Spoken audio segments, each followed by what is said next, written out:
नमस्कार। सांसद बृजेंद्र सिंह के कांग्रेस में जाने से हरियाणा की राजनीति में कई नए अध्याय शुरू हो गए हैं। भाजपा व कांग्रेस की टिकट आवंटन में अभी इस फैसले के कारण 1 या 2 दिन का ज्यादा समय लग सकता है। इस फैसले से कांग्रेस को बांगर के क्षेत्र में करीब 12 हलकों व 4 लोकसभा सीटों पर मदद मिलेगी।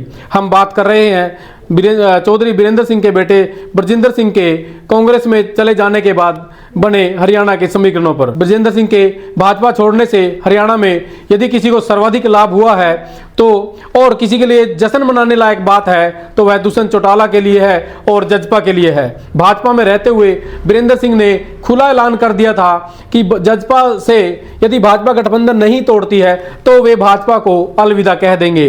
इसके बाद उन्होंने कई महीने तक इंतजार भी किया। भाजपा को भी इस बात का आभास था कि इसी कारण पार्टी ने इस मसले पर खुलकर अभी तक प्रतिक्रिया नहीं दी थी, लेकिन कई बार भाजपा नेता दुष्यंत व बीरेंद्र सिंह के बीच चल रहे वाक युद्ध से असहज जरूर नजर आए।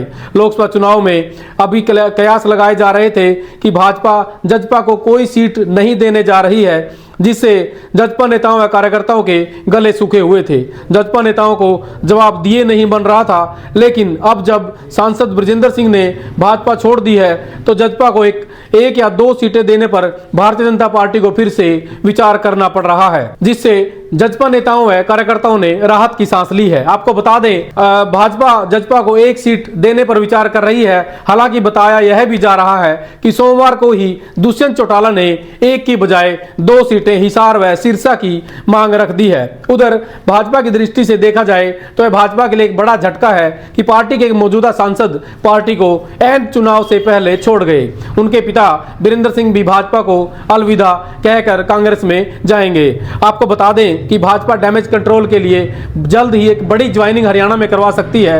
एक ही दिन में पूर्व सांसद नवीन जिंदल के नाम की फिर से चर्चाएं हैं कि वे जल्द भाजपा में शामिल होकर कुरुक्षेत्र लोकसभा क्षेत्र से चुनावी मैदान में उतर सकते हैं। नवीन जिंदल का अपना ही एक अलग ओरा है। उनके भाजपा में शामिल होने से पूरे प्रदेश में पार्टी को उतना ही लाभ मिलने की संभावनाएं हैं जितना नुकसान बीरेंद्र सिंह के कांग्रेस में जाने से संभावनाएं जताई जा रही हैं। उधर यदि बात करें, ट्रेजरी किंग के नाम से जाने जाने वाले बीरेंद्र सिंह के 40 साल से भी अधिक का वे राजनीतिक अनुभव हरियाणा में रखते हैं। एक समय था जब चौधरी छोटू राम के नाती बीरेंद्र सिंह कांग्रेस में भूपेंद्र सिंह हुड्डा से भी बड़ा कद रखते थे, लेकिन हुड्डा के सीएम बनने के बाद से उनका कद घटता गया और हालात यह हो गए कि 10 साल पहले उन्होंने कांग्रेस को अलविदा कहना पड़ा।